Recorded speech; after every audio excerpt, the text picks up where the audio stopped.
Recursão, por Blake Crouch, parte 3. Barry, 6 de novembro de 2018. Preso a uma cadeira como se em um pesadelo, Barry responde. Foi no dia 24 de outubro, 11 anos atrás. Qual é a primeira coisa que lhe vem à mente quando pensa nesse dia? Pergunta o homem. Que imagem ou sentimento mais forte? Barry se vê em uma sobreposição de emoções das mais estranhas. Quer quebrar a cara desse homem, mas, ao pensar em Megan naquela noite, ele próprio é que se quebra por dentro. Quando encontrei o corpo dela, responde num tom frio. Desculpe se não fui claro. Quis dizer antes da morte. A última vez em que falei com ela? É isso que quero que você descreva? Barry olha para o outro lado da sala, trincando os dentes. Por favor, continue, Inspetor Sutton. Eu estava na minha poltrona, na sala, vendo a série final do campeonato de beisebol. Você se lembra quem estava jogando? Red Sox e Rockies. Segundo jogo. O Sox tinha ganhado o primeiro e acabaria conquistando o título com 4 vitórias seguidas. Para qual time você estava torcendo? Para nenhum, na verdade. Acho que queria ver o Rocks empatar, para ficar mais emocionante. Por que está fazendo isso comigo? Qual é o sentido de... Então você estava sentado na poltrona. Devia estar tomando cerveja. Julia estava com você? Meu Deus, ele sabe o nome dela. Não, acho que estava vendo outra coisa na TV do quarto. Já tínhamos jantado?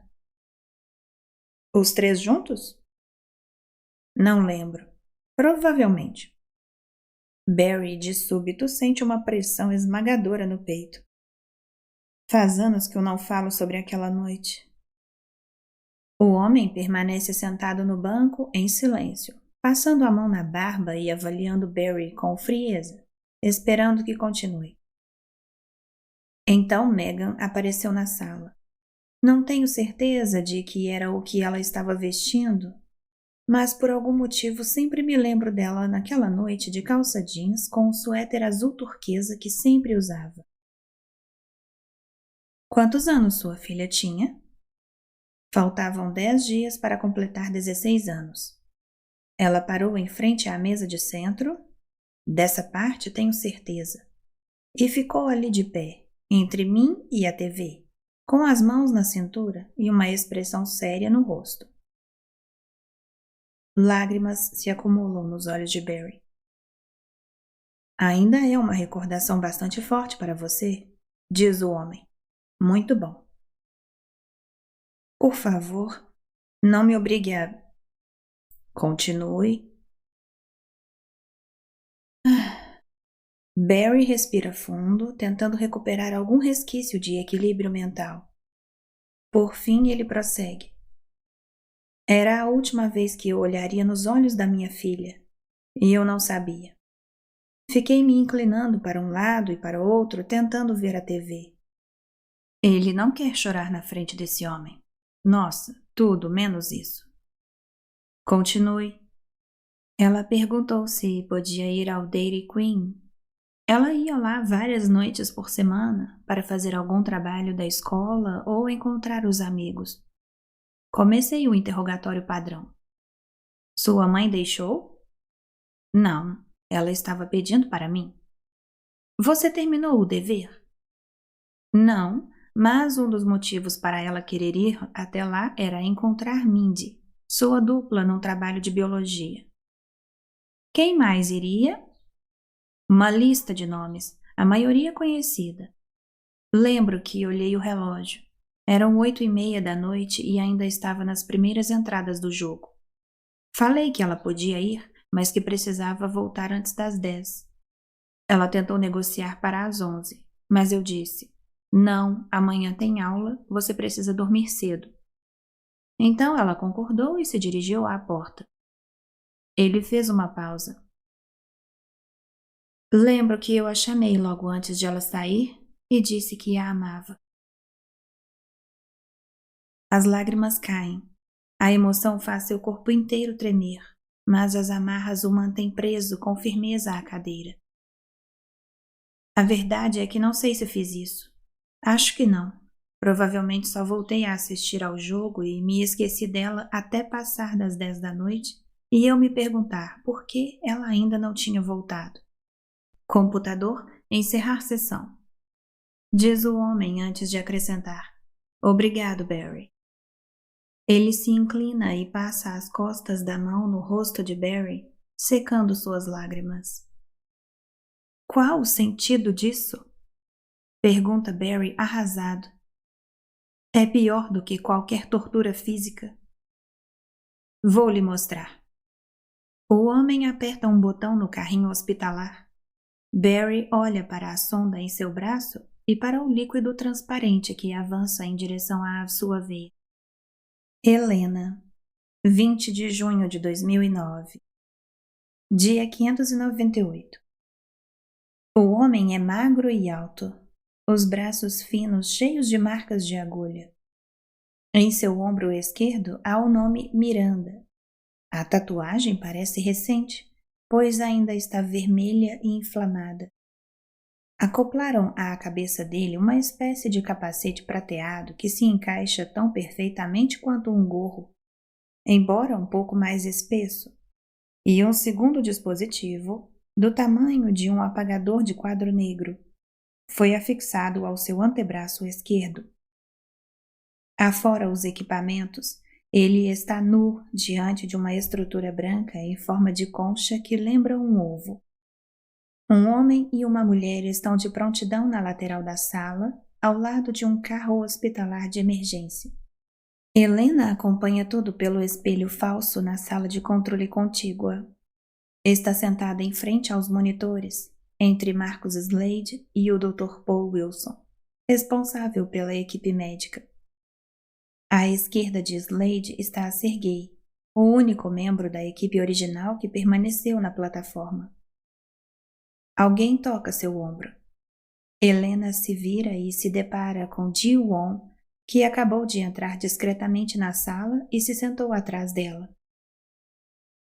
Inclinando-se para a frente, ele sussurra no ouvido dela. Fico muito feliz que você tenha decidido participar desse momento conosco. O laboratório não é o mesmo sem você. Slade olha para Sergei, que está concentrado em uma tela que exibe uma imagem em alta resolução do crânio da cobaia.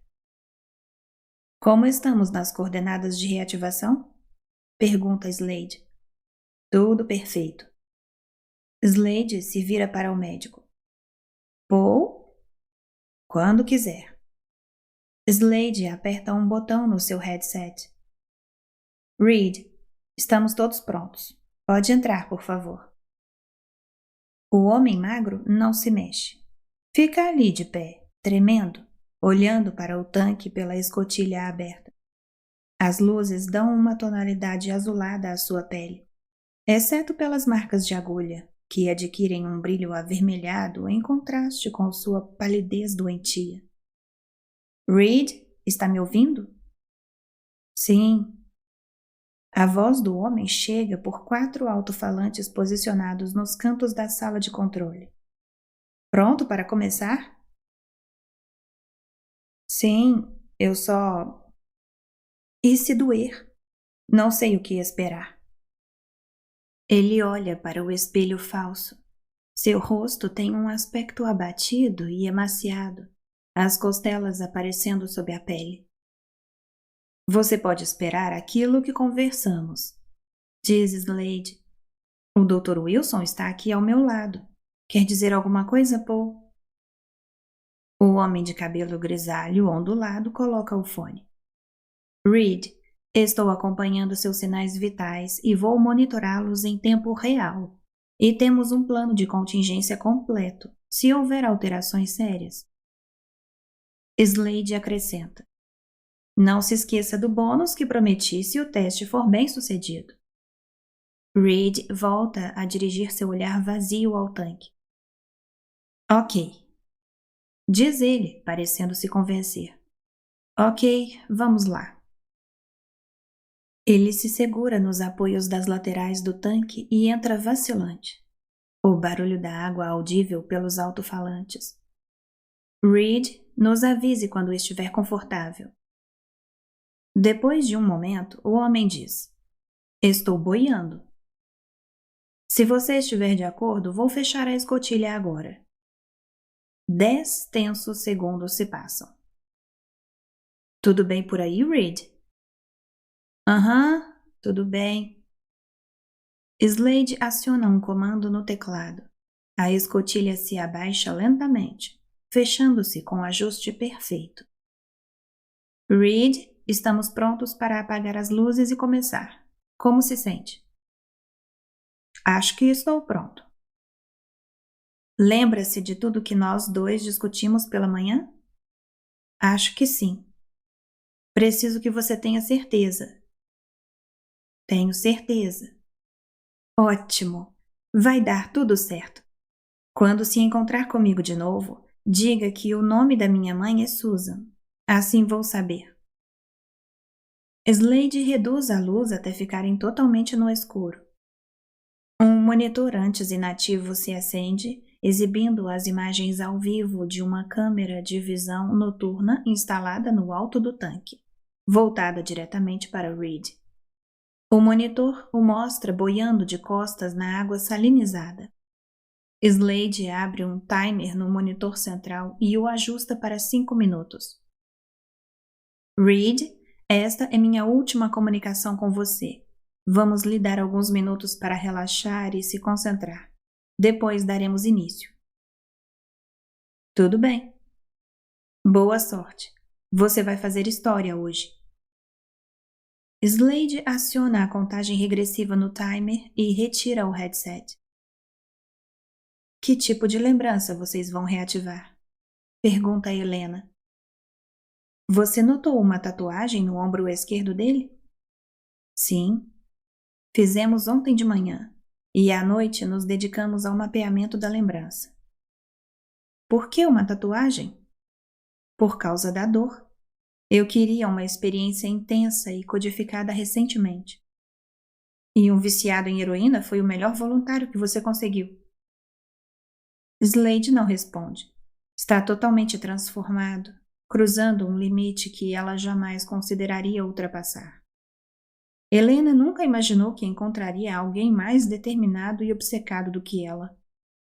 Ele ao menos sabe no que está se metendo? Pergunta ela. Sim. Helena acompanha a passagem do tempo no timer. Segundos e minutos indo embora. Ela olha novamente para Slade. Isso está muito além dos limites de um experimento científico responsável. Concordo. E você não se importa? O tipo de avanço que tenho em mente não acontece em águas rasas. Helena observa a tela que mostra Reed boiando dentro do tanque. Então está disposto a arriscar a vida desse homem? Sim, assim como ele próprio. Ele compreende a situação. Acho bastante heróico da parte dele. Além do mais, quando terminarmos, vai poder se internar em uma clínica de reabilitação de luxo. E, se isso funcionar, você e eu estaremos tomando champanhe no seu apartamento. Ele olha para o Rolex no pulso. Daqui a 10 minutos. Do que está falando? Você vai ver. Todos aguardam os últimos 2 minutos em um silêncio tenso, até que o timer soa. Paul? Chama Slade. Apostos. Slade olha para a extremidade da mesa de controle, para o homem no controle dos estimuladores. Sergei? Quando quiser. Reanimação? Desfibrilador carregado. Slade assente para Paul. O médico respira fundo e aperta uma tecla. 1 miligrama de rocurônio liberado. O que é isso? Pergunta Helena. Um bloqueador neuromuscular, explica o Dr. Wilson. Aconteça o que acontecer, temos que impedir que ele se debata lá dentro, pode destruir o equipamento. Ele sabe que vai ser paralisado temporariamente. Claro.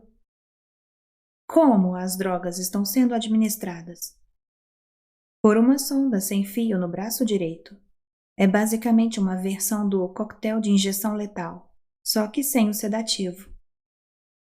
2,2 miligramas de tiopental sódico liberados, diz o médico. Helena divide sua atenção entre o monitor que mostra o interior do tanque e a tela do médico, que mostra a pulsação, a pressão sanguínea, a frequência cardíaca e vários outros sinais vitais. Pressão sanguínea caindo, diz o Dr. Wilson. Frequência cardíaca reduzida a 50 por minuto. Ele está sentindo dor? Pergunta Helena. Não, responde Slade. Como pode ter certeza? 25 batimentos por minuto. Helena se aproxima do monitor, observando o rosto de Reid nos tons verdes da visão noturna. Está de olhos fechados e não dá sinais visíveis de dor. Parece plácido, na verdade. 10 batimentos por minuto, pressão 30 por 5. De repente, ouve-se na sala de controle um tom contínuo da linha reta de uma parada cardíaca. O médico interrompe o som e diz: Hora da morte, 10 horas e 13 minutos. No tanque, Reid não mostra alteração alguma, continua boiando na água salinizada. Quando vão revivê-lo? Pergunta Helena. Slade não responde. Pronto, diz Sergei. Uma nova janela surgiu no monitor do médico. Tempo decorrido da parada cardíaca, 15 segundos. Quando o relógio chega a 1 minuto, o médico informa. Liberação de DMT detectada. Sergei, diz Slade. Iniciando o programa de reativação de memória. Acionando estimuladores. O médico continua atento aos sinais vitais, agora indicando basicamente os níveis de oxigenação no cérebro e a atividade cerebral. Sergei também informa algo a cada 10 segundos, mais ou menos, mas para Helena, as vozes deles estão emudecidas. Não consegue tirar os olhos do homem no tanque, perguntando-se o que ele está vendo e sentindo, perguntando-se se ela própria estaria disposta a morrer para experimentar todo o poder de sua invenção. O relógio chega à marca de 2 minutos e 30 segundos. Programa de memória concluído, avisa Sergei. Repita, ordena Slade. Sergei olha para ele surpreso. Marcos, diz o médico, em 5 minutos as chances de trazê-lo de volta são praticamente nulas. As células do cérebro estão morrendo rapidamente. Eu conversei com Reid sobre isso hoje cedo. Ele está preparado. Tirem-no de lá, diz Helena. Também não me sinto confortável com isso, disse Sergei. Por favor, confiem em mim. Inicie a reativação mais uma vez. Com um suspiro, Sergei digita algo rapidamente. Iniciando o programa de reativação de memória. Acionando estimuladores. Como Helena continua olhando furiosa para Slade, ele diz: Ji-Won tirou esse homem de um antro de drogas numa das piores partes de São Francisco, inconsciente, a agulha ainda no braço. Provavelmente estaria morto se não fosse por... Isso não é justificativa. Eu entendo que você se sinta assim. Vou pedir mais uma vez a todos vocês que apenas confiem um pouquinho mais. Reid vai ficar bem. O Dr. Wilson intervém. Marcos, se você tem a intenção de reviver o Sr. King, sugiro que oriente minha equipe a tirá-lo da câmara imediatamente. Mesmo que seja possível reanimarmos o coração, se ele perder as funções cognitivas, não terá utilidade alguma para você. Não vamos tirá-lo do tanque. Sergei se levanta para sair da sala. Helena faz o mesmo, indo atrás dele. A porta está trancada, diz Slade. E, mesmo que saiam, meus seguranças estão de prontidão. Sinto muito. Pressenti que vocês perderiam o controle quando chegássemos a esse momento. O médico diz no microfone.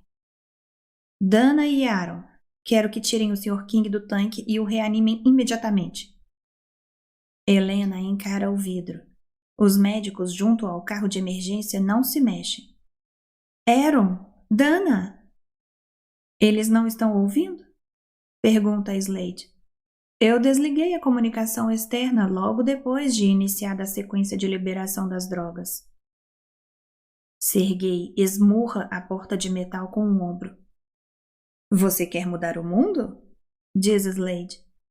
É isso que é preciso? É essa a sensação? Momentos de resolução inabalável. Dentro do tanque, Reed não mexe um músculo. A água está perfeitamente calma.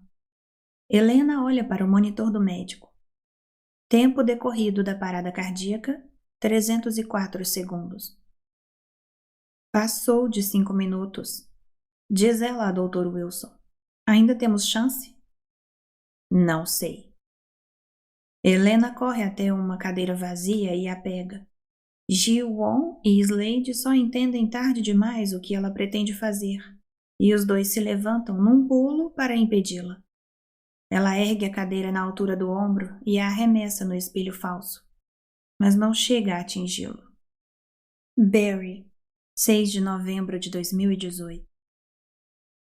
Está de olhos abertos, mas não vê nada. Não tem noção do tempo. Podem ter se passado anos ou segundos. Pisca, mas nada muda. Eu morri? Ele se pergunta. Inspira fundo, o peito se expandindo, e solta o ar.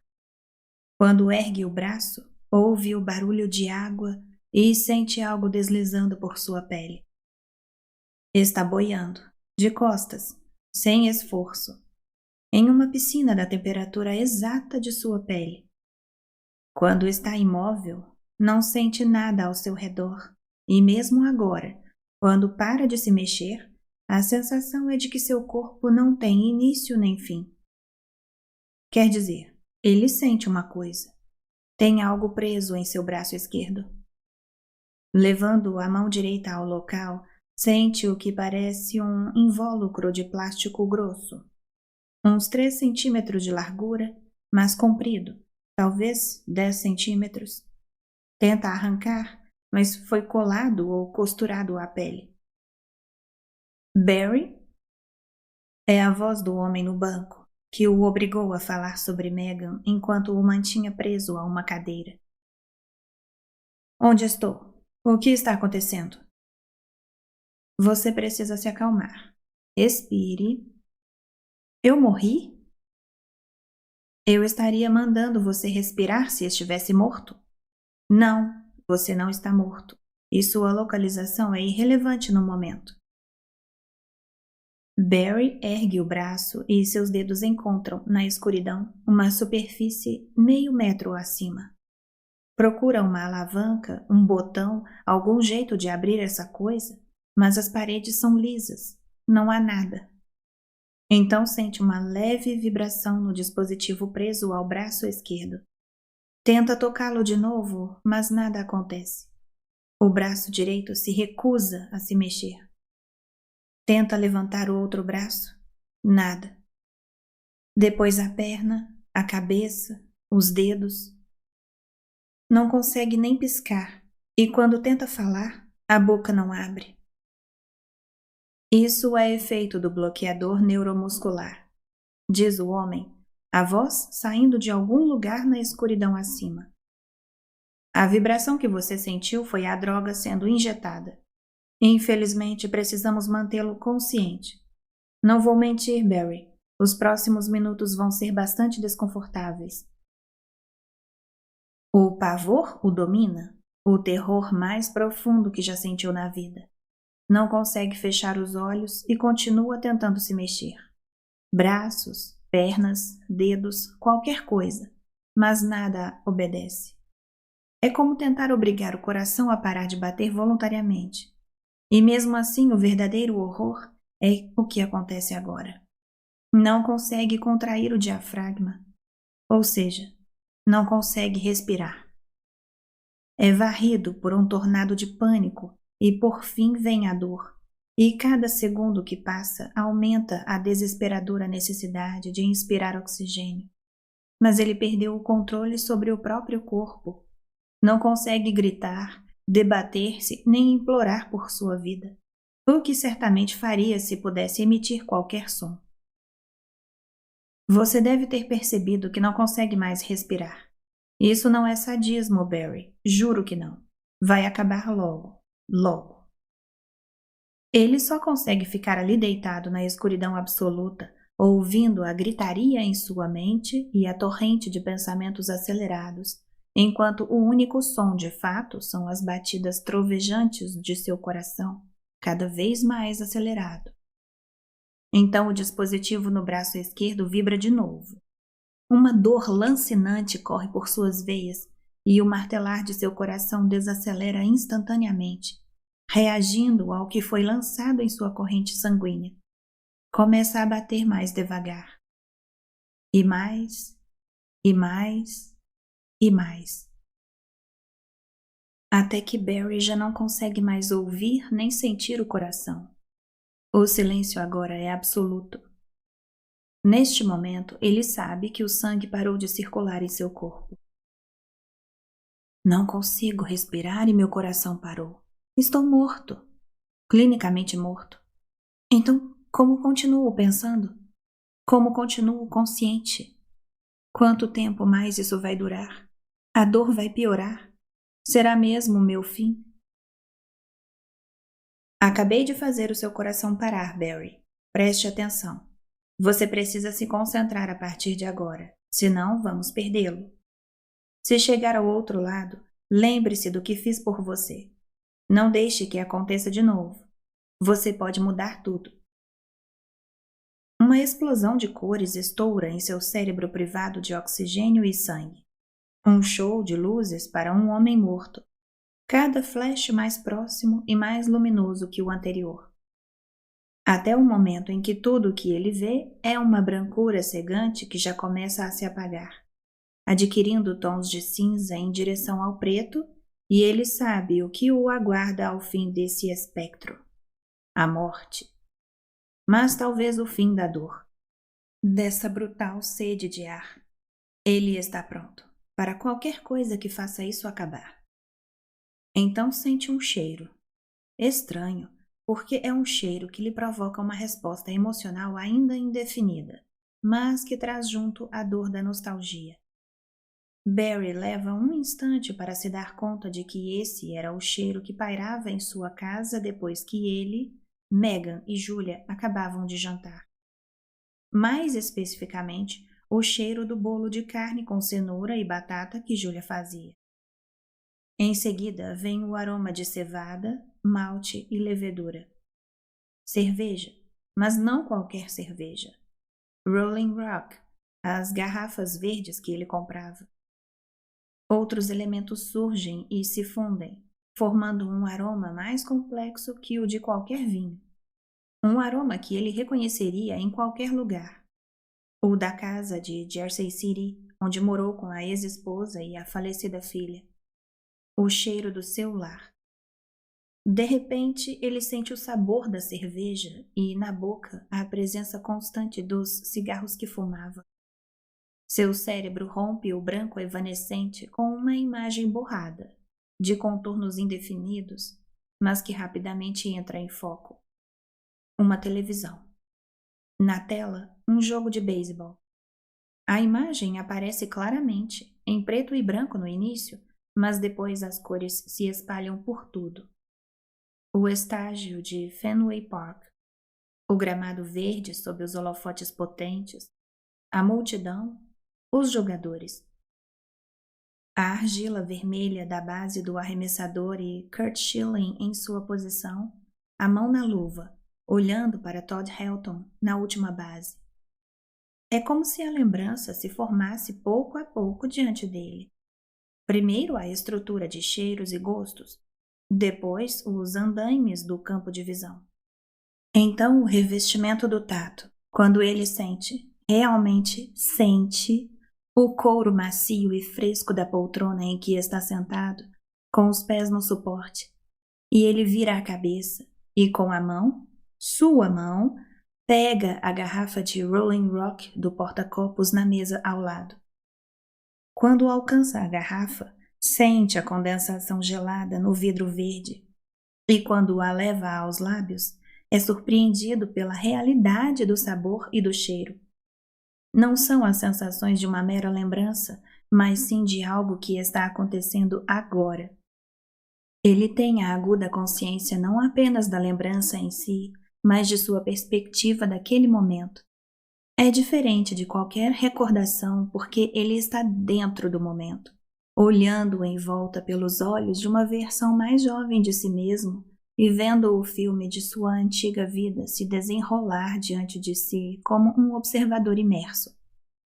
A dor da morte se tornou uma estrela distante, quase morta, e agora ele começa a ouvir.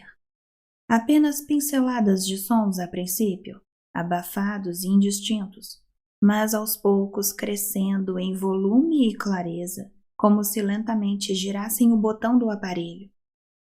Os locutores do jogo na TV, um telefone tocando em casa, passos no piso de madeira do corredor. Então Megan está diante dele. Ele olha para a filha e ela está mexendo a boca. Ele ouve sua voz, muito fraca e muito distante para distinguir as palavras. Só absorve o tom familiar que há 11 anos vem se apagando de sua memória. Ela é linda, é cheia de vida. Está parada na frente da TV, a mochila no ombro, de calça jeans e suéter azul turquesa, o cabelo preso num rabo de cavalo. É intenso demais, pior que a tortura da asfixia, mas igualmente fora de seu controle, porque não é uma lembrança que ele esteja buscando por conta própria. De alguma forma está sendo projetada em sua mente contra a sua vontade, e lhe ocorre que talvez haja um motivo para nossas lembranças serem armazenadas com um ar nebuloso e desfocado. Talvez a abstração que as reveste sirva como um anestésico, um amortecedor que nos protege da agonia do tempo e de tudo que ele rouba e apaga de nossa vida. Ele quer parar de relembrar isso, mas não consegue. Todos os seus sentidos estão ativos. Tudo é tão claro e vívido como a vida real. Com a diferença de que ele não tem controle algum. Não pode fazer nada além de acompanhar com os olhos de seu eu de 11 anos atrás e reviver a última conversa que teve com a filha, sentindo a vibração da laringe e o movimento da boca e da língua pronunciando as palavras. Você falou com a sua mãe? Sua voz não soa estranha, parece exatamente igual ao que ela ouve.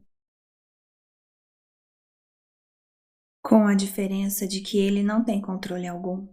Não pode fazer nada além de acompanhar com os olhos de seu eu de 11 anos atrás e reviver a última conversa que teve com a filha, sentindo a vibração da laringe e o movimento da boca e da língua pronunciando as palavras.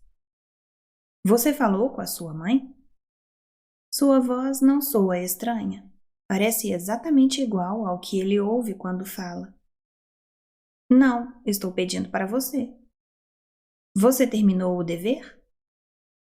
É isso que vou fazer lá. Barry sente seu outro eu inclinar o corpo para ver a TV, onde Todd Helton consegue rebater a bola. O corredor da terceira base marca, mas Helton é eliminado. Você não está me ouvindo, pai. Estou ouvindo sim. Ele volta a olhar para ela. Eu e Mindy temos um trabalho para entregar na quarta que vem. Trabalho de quê? De biologia. Quem mais vai estar lá hoje? Ai, caramba. Eu, Mindy, talvez o Jacob e o Kevin e a Sarah, com certeza. Barry vê a si mesmo levantando o pulso esquerdo para olhar o relógio, o mesmo que dali a 10 meses ele vai perder durante a mudança, quando sair dessa casa por conta do explosivo fim de seu casamento após a morte de Megan. São 8:30 da noite. Eu posso ir ou não? Não a deixe ir. O Barry mais jovem vê o próximo jogador do Rocks entrar em campo. Não a deixe ir. Você volta antes das 10? 11. 11 é só no fim de semana, você sabe disso. 10:30. Então é melhor não ir. Tá bom, 10:15. Está de brincadeira? É uma caminhada de 10 minutos até o Dairy Queen, a não ser que você queira me levar de carro. Uau! Ele tinha bloqueado essa parte. É dolorosa demais. Ela sugeriu que ele a levasse e ele se negou. Se tivesse seguido sua sugestão, ela ainda estaria viva. Isso! Vá levá-la! Vá levá-la, seu idiota! Eu estou vendo o jogo, meu bem. 10:30, então? Ele sente um sorriso se formando. Lembra-se perfeitamente da antiga sensação de perder uma negociação para a filha. Da irritação, mas também do orgulho por estar criando uma mulher firme, decidida, que lutava pelo que queria. Lembra-se de torcer para que ela mantivesse essa chama acesa quando ficasse adulta. Tudo bem, concorda ele, e Megan se dirige à porta da casa. Mas nem um minuto a mais, promete? Não deixe que ela saia, não deixe. Prometo, pai. As últimas palavras dela. Agora ele lembra. Prometo, pai. O Barry mais jovem volta a acompanhar o jogo. Vê Brad Halpe lançar uma bola bem no meio. Ele ouve os passos de Megan se distanciando e está gritando por dentro, mas nada acontece. É como se não tivesse controle sobre o próprio corpo. Seu eu mais jovem nem sequer vê Megan sair. Só se importa com o jogo e não sabe que acabou de fitar os olhos da filha pela última vez, que poderia ter impedido tudo o que aconteceu com uma única palavra. Ele ouve a porta da frente se abrir e bater com força, e ela vai embora, para longe de casa, longe dele, para a morte. Enquanto Barry está sentado numa poltrona reclinável vendo um jogo de beisebol. A dor de não conseguir respirar cessou. Ele não sente mais a sensação de estar boiando na água morna, nem o coração inerte no peito. Só o que sente é a dor excruciante de ser forçado a rever essa lembrança por motivos que estão além de sua compreensão, e o fato de que a filha acabou de sair de casa pela última. Seu dedo mindinho se mexe. Na verdade, ele o mexe. O movimento resulta de uma ação voluntária. Ele tenta de novo. A mão inteira se mexe. Ele estica um braço, depois o outro. Pisca, respira. Abre a boca e emite um grunhido. Um som gutural sem sentido. Mas foi um som que ele fez. O que isso significa? Antes, ele estava revivendo a lembrança como um observador acessando um documento bloqueado para edição. Como assistir a um filme. Agora consegue se mexer, emitir sons e interagir com o ambiente. E a cada segundo sente que tem mais controle sobre seu corpo. Ele desce o apoio para os pés. Então se levanta da poltrona, olha em volta, observa a casa em que morou mais de uma década atrás, maravilhado com o quão incrivelmente real ela é. Cruza a sala e para diante do espelho ao lado da entrada e analisa o próprio reflexo. O cabelo está mais farto e ainda é de um louro claro, sem o cinza que nos últimos anos vem invadindo novos terrenos em seu cabelo cada vez mais esparso. Seu queixo é firme, sem papada. Não tem olheiras nem rosácea no nariz. Ele se dá conta de como relaxou com a aparência desde a morte de Megan.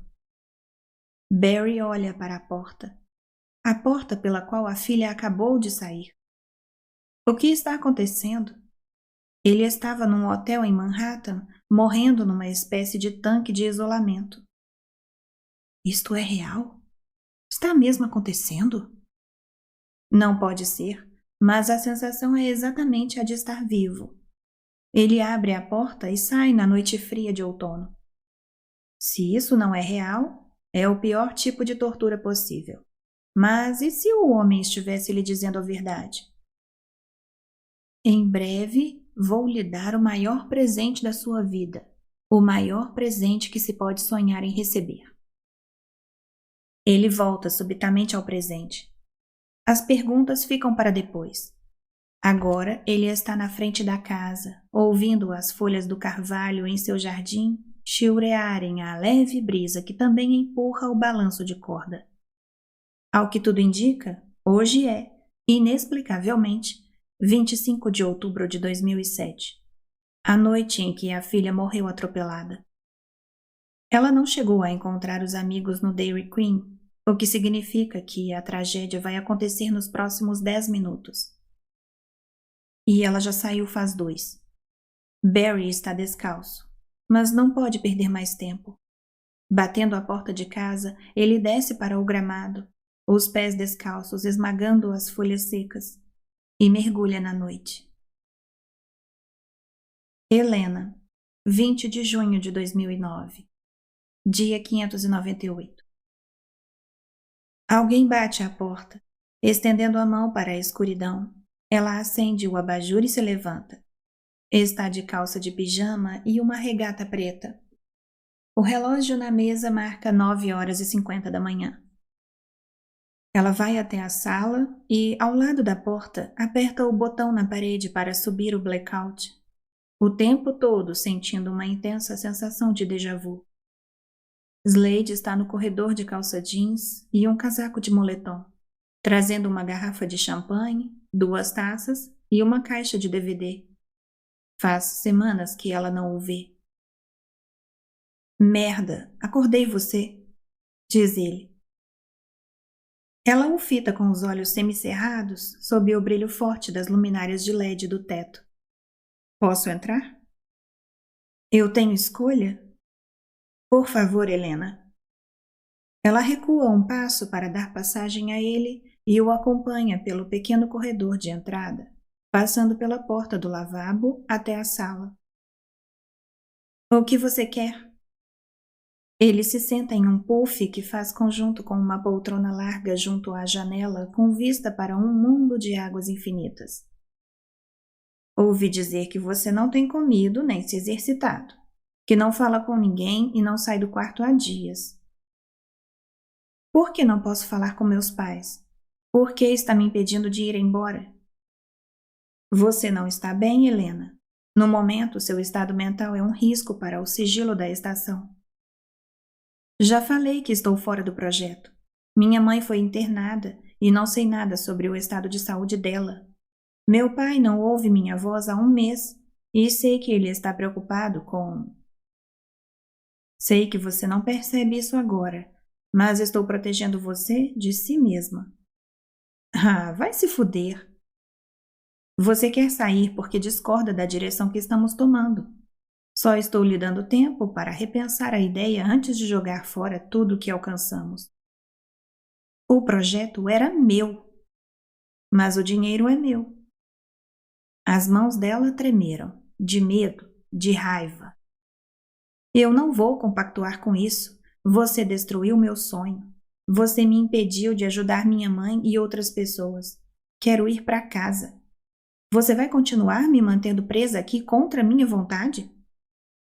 Claro que não. Então posso ir embora? Você se lembra do que lhe perguntei no dia em que você chegou? Ela balança a cabeça, as lágrimas brotando nos olhos. Eu perguntei se você queria mudar o mundo comigo. Temos diante de nós todo o trabalho brilhante que você realizou e vim aqui hoje lhe dizer que conseguimos. Ela o encara do outro lado da mesa de centro, as lágrimas escorrendo. Do que você está falando? Pergunta Helena. Hoje é o dia mais importante da nossa vida. Finalmente alcançamos tudo pelo qual trabalhamos. Por isso vim aqui, para comemorarmos juntos.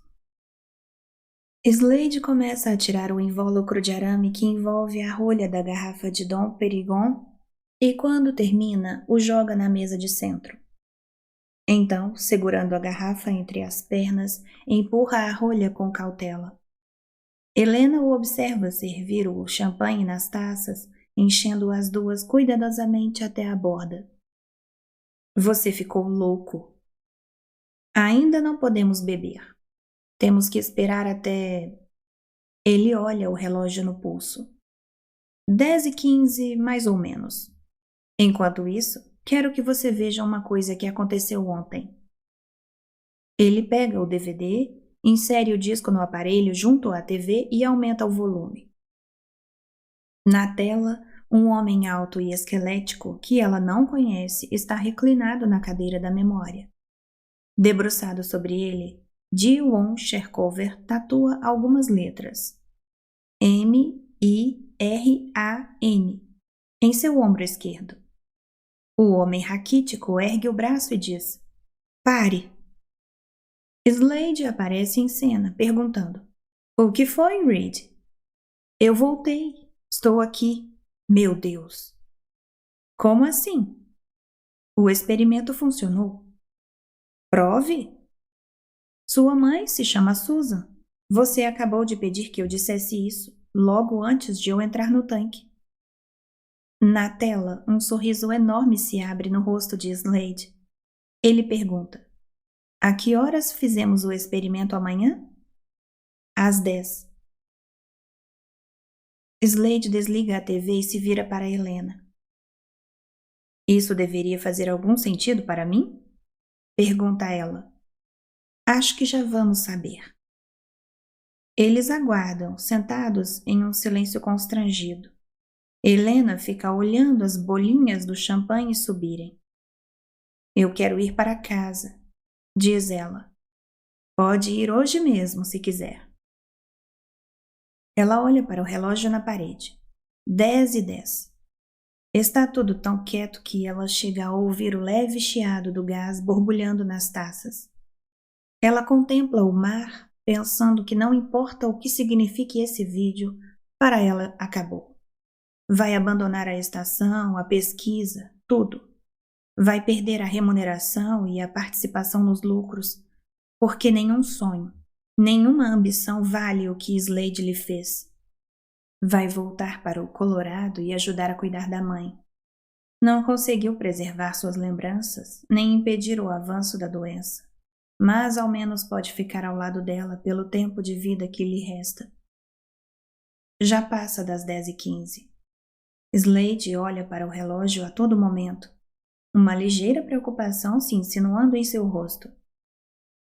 Olha, seja lá o que for isso, é melhor você ir embora agora, diz ela. A que horas o helicóptero pode me levar para a Califórnia? O nariz de Slade começa a sangrar. Então ela sente gosto de ferrugem. E seu nariz também está sangrando. Leva a mão ao rosto para limpá-lo, mas o fluxo escorre por seus dedos, pinga na blusa. Ela corre até o lavabo, pega 2 toalhas de rosto no armário e, levando uma ao próprio nariz, entrega a outra para Slade. Quando a estende para ele, sente uma dor lancinante atrás dos olhos, como a pontada que se sente ao tomar algo gelado, só que muito pior. E, pela expressão de Slade, ele sente o mesmo. Mas ele sorri, o sangue manchando os dentes. Levantando-se, Slade limpa o rosto e joga a toalha num canto. Está sentindo? De início, Helena pensa que ele está se referindo à dor, mas não. De repente, lhe vêm à mente lembranças totalmente diferentes da última meia hora. Um trecho de memória cinzento, estranho.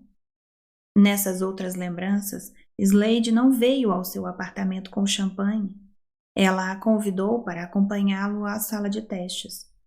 Ela se lembra de estar sentada na sala de controle e ver um viciado em heroína entrar no tanque de isolamento. Eles reativaram a lembrança da tatuagem sendo feita e então o mataram. Ela estava tentando jogar uma cadeira no espelho falso quando, de repente, se viu ali, no seu apartamento, com o nariz sangrando e uma dor de cabeça terrível. Não estou entendendo o que foi isso.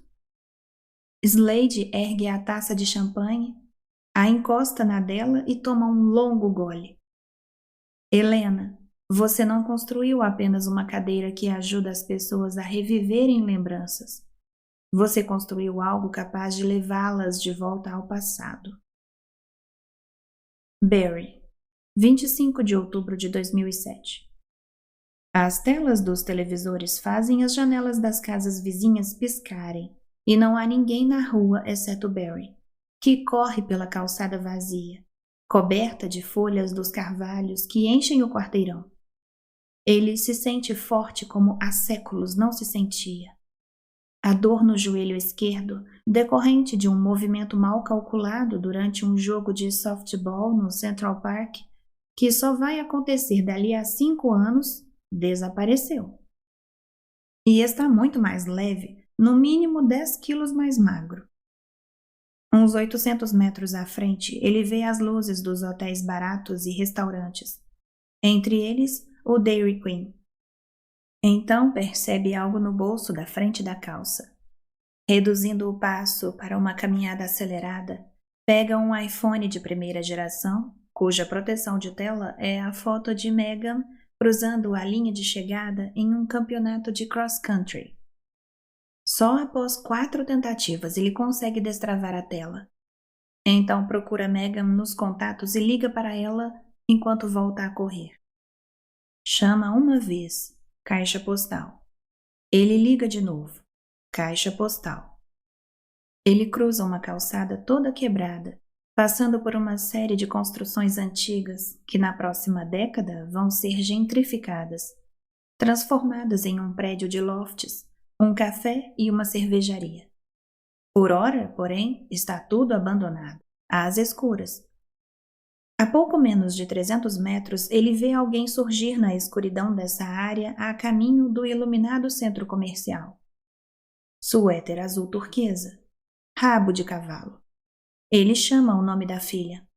Megan não olha para trás, e ele corre, mais rápido do que jamais correu a vida inteira, gritando o nome dela ofegante, o tempo todo se perguntando: isso é real? Quantas vezes não fantasiou com esse momento, com a chance de impedir a morte da filha? Megan! Ele está a uns 40 metros de distância, perto o suficiente para ver que ela está falando ao telefone, distraída. Pneus cantam em algum lugar atrás de Barry. Ele olha para trás, vê faróis se aproximando rapidamente e ouve o rugido do motor. O restaurante a que Megan nunca chegou está do outro lado da rua e ela se prepara para atravessá-la. Megan! Megan! Megan! Antes de chegar ao meio da rua, ela para e olha para trás, na direção de Barry, o celular ainda no ouvido. A essa distância, ele vê sua expressão surpresa, o barulho do carro que se aproxima logo atrás dele. Um Mustang preto passa voando a 90 por hora pelo meio da via, zigue-zagueando pelo asfalto, e vai embora. Megan continua ali. Barry a alcança, sem fôlego, as pernas ardendo depois de correr sem parar por quase 1 quilômetro. Ela tira o celular do ouvido. Pai, o que aconteceu? Ele olha de um lado para outro. Há apenas os dois na rua, sob a luz amarelada de um poste. Nenhum carro à vista. E um silêncio que permite ouvir as folhas secas no chão sendo sopradas pelo vento. Aquele Mustang foi o carro que a atropelou naquele dia 11 anos atrás, que também é, inexplicavelmente, hoje? Ele acabou de impedir a morte da filha? Você está descalço, diz Megan. Ele a abraça com força, ainda sem fôlego, mas a respiração é entrecortada por soluços, e ele não consegue conter o choro. É muita coisa para absorver. O cheiro dela, a voz, sua presença. O que houve? Pergunta Megan. O que você está fazendo aqui? Por que está chorando? Aquele carro, ele ia. Ai, pai, eu estou bem. Se isto não é real, é a coisa mais cruel que alguém poderia fazer, porque não parece uma realidade virtual, ou seja lá o que aquele homem tenha feito. Parece real. Isto é a vida. Não há como voltar. Ele olha para ela, toca seu rosto, vivo e perfeito à luz do poste. Você é real? Pai, você está bêbado? Não, eu estava. O quê? Eu estava preocupado com você. Por quê? Porque. Porque os pais se preocupam? A gente se preocupa com os filhos? Bem, olha eu aqui. Megan dá um sorriso constrangido, claramente, e com razão, questionando a sanidade mental do pai. Sã e salva. Ele se lembra da noite em que a encontrou, não muito longe de onde estão agora. Tentou ligar para ela por 1 hora e só chamava sem parar até cair na caixa postal. Estava seguindo por esse caminho quando viu a tela rachada e acesa do celular da filha caído no meio da rua. Em seguida encontrou o corpo, destruído e estirado nas sombras, depois do meio-fio. Os ferimentos indicando que ela havia sido atingida por um veículo em alta velocidade. É uma lembrança que ele nunca vai esquecer, mas que agora está acinzentada e desbotada em sua mente, igual às falsas lembranças que o acometeram naquela noite em Montauk. Será que de alguma forma ele mudou os acontecimentos? É impossível. Megan o olha por um longo momento. Não mais um olhar irritado, afetuoso, preocupado. Ele continua enxugando os olhos, tentando parar de chorar. E ela parece, ao mesmo tempo, assustada e comovida. Não tem problema chorar, diz ela. O pai da Sarah fica emotivo por qualquer coisa. Eu tenho muito orgulho de você. Eu sei. Então Megan diz: Pai, meus amigos estão me esperando. Tudo bem. Mas vejo você mais tarde, certo? Com certeza. A gente ainda vai ao cinema no fim de semana? O nosso programa. Claro que vamos. Ele não quer que ela vá embora. Sua vontade é abraçá-la por 1 semana inteira, e mesmo assim não se daria por satisfeito. Mas diz apenas: tome cuidado, por favor. Ela se vira e segue seu caminho. Ele a chama. Ela olha para trás. Eu te amo, Megan. Também te amo, pai. E Barry continua ali, tremendo e tentando entender o que foi que acabou de acontecer, vendo-a se afastar e atravessar a rua e então entrar no Dairy Queen, onde se senta a uma mesa à janela com os amigos.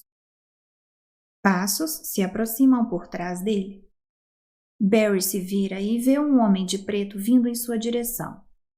Mesmo distante, ele o acha vagamente familiar, e quando o homem chega mais perto, vem o reconhecimento. É o homem do restaurante em Montauk, Vince, que o levou ao quarto de hotel depois de ele ter sido drogado no bar. O da tatuagem no pescoço, só que o desenho não existe mais, ou ainda não. O homem tem uma cabeleira farta, está mais magro. E parece 10 anos mais jovem. Barry instintivamente recua, mas Vince ergue as mãos em um gesto de paz. Eles se encaram na calçada vazia à luz do poste. O que está acontecendo? Pergunta Barry. Sei que está confuso e desorientado, mas isso vai passar. Vim aqui cumprir a última exigência do meu contrato de trabalho. Já está entendendo? Entendendo o quê? O que meu chefe fez por você? Isso é real? É real. Como? Você está de novo com a sua filha e ela está viva. O como realmente importa? Esta é a última vez que você vai me ver, mas preciso lhe dizer uma coisa. São as regras essenciais, simples. Não tente alterar as coisas com o que sabe que virá pela frente. Apenas viva a sua vida de novo. Viva um pouco melhor e não diga nada a ninguém, nem à sua esposa, nem à sua filha. Ninguém. E se eu quiser voltar? A tecnologia que o trouxe até aqui não foi inventada ainda. Vince se vira. Como posso agradecer? Pergunta Barry, as lágrimas voltando aos olhos. Agora mesmo, em 2018, ele está prestando atenção em você e na sua família. Com sorte, está vendo que você aproveitou sua chance, que está feliz, que sua filha está bem e, o mais importante, que você manteve a boca fechada e seguiu as regras que acabei de explicar. É assim que você pode agradecer a ele. Como assim? Agora mesmo, em 2018? Vince dá de ombros. O tempo é uma ilusão construída pela memória humana. Não existe passado, presente ou futuro. Tudo está acontecendo agora. Barry tenta absorver isso, mas é demais para processar. Você também voltou, não foi? Pouco antes de você. Já faz 3 anos que estou revivendo minha vida. Por quê? Eu estraguei tudo quando estava na polícia. Me meti com quem não devia. Agora tenho uma loja de pesca e a vida é boa. Boa sorte com a sua segunda chance. Vince se vira e se afasta na noite. Livro 2. Os lugares que deixam mais saudades são aqueles em que nunca estivemos. Carson McCullers. Helena, 20 de junho de 2009. Dia 598. Ainda no sofá, Helena tenta absorver a magnitude dos últimos 30 minutos de sua vida. Sua reação instintiva é negar que isso tenha qualquer chance de ser verdade. Só pode ser uma ilusão ou um truque. Mas a todo momento lhe volta a imagem da tatuagem no ombro do voluntário. A mesma tatuagem que aparece incompleta no vídeo que Slade acabou de lhe mostrar. E ela sabe que, de alguma forma, apesar da nítida e detalhada lembrança que tem do experimento dessa manhã, inclusive de ter jogado uma cadeira no espelho falso, nada daquilo aconteceu. É um ramo seco de memória na estrutura neuronal de seu cérebro. Em termos de comparação, o mais próximo em que ela consegue pensar é a lembrança de um sonho muito vívido. O que está passando pela sua cabeça? Indaga Slade. Helena olha para ele. Esse procedimento, morrer no tanque de isolamento durante o processo de reativação de uma lembrança, isso é realmente capaz de alterar o passado? Não existe passado. Isso é absurdo. Quer dizer que você pode ter suas teorias, mas eu não posso ter as minhas. Explique, então. É como você mesma disse. O agora não passa de uma ilusão, um efeito aleatório do modo como nosso cérebro processa a realidade. Isso é pura filosofia barata. Nossos ancestrais vieram dos mares. Considerando a diferença de velocidade com que a luz se propaga na água e no mar, o alcance sensorial desses seres, isto é, a área em que conseguiam enxergar possíveis presas, era limitado pelo seu alcance motor, ou seja, a área em que conseguiam de fato interagir com o ambiente. Qual você acha que é o resultado disso? Helena pensa um pouco e responde. Eles só podiam reagir a estímulos imediatos. Certo. Agora, o que você acha que aconteceu quando aqueles peixes finalmente saíram dos mares, 400 milhões de anos atrás? O alcance sensorial deles aumentou, já que a luz se propaga mais rápido no ar do que na água. Alguns biólogos evolutivos acreditam que essa diferença terrestre entre o alcance motor e o sensorial foi a base para o desenvolvimento da consciência. Se enxergamos mais longe, nossos pensamentos também vão mais longe. Podemos fazer planos e podemos projetar o futuro, mesmo que o futuro não exista. Aonde você quer chegar? A consciência é um produto do meio ambiente. Nossas cognições, a ideia que fazemos da realidade, são moldadas pelo que conseguimos apreender e estão sujeitas às limitações dos nossos sentidos. Achamos que estamos vendo o mundo como ele realmente é, mas você, Helena, mais do que todo mundo, sabe que são só sombras na parede da caverna. Somos tão limitados quanto nossos ancestrais aquáticos, e as capacidades finitas do nosso cérebro são igualmente um acaso da evolução. E, assim como eles, por definição, não podemos notar o que nos escapa. Quer dizer, não podíamos, até agora. Helena se lembra do sorriso misterioso dele durante aquele jantar, tantos meses atrás. Perfurar o véu da percepção, conclui ela. Exato. Para um ser bidimensional, transitar por uma terceira dimensão seria não só impossível, como inconcebível. É essa mesma limitação que nosso cérebro nos impõe. Imagine se pudéssemos ver o mundo pelos olhos de seres mais evoluídos, em 4 dimensões. Os momentos da vida poderiam transcorrer em qualquer sequência. Poderíamos reviver qualquer lembrança que quiséssemos. Mas isso é ridículo e vai contra a lógica de causa e efeito.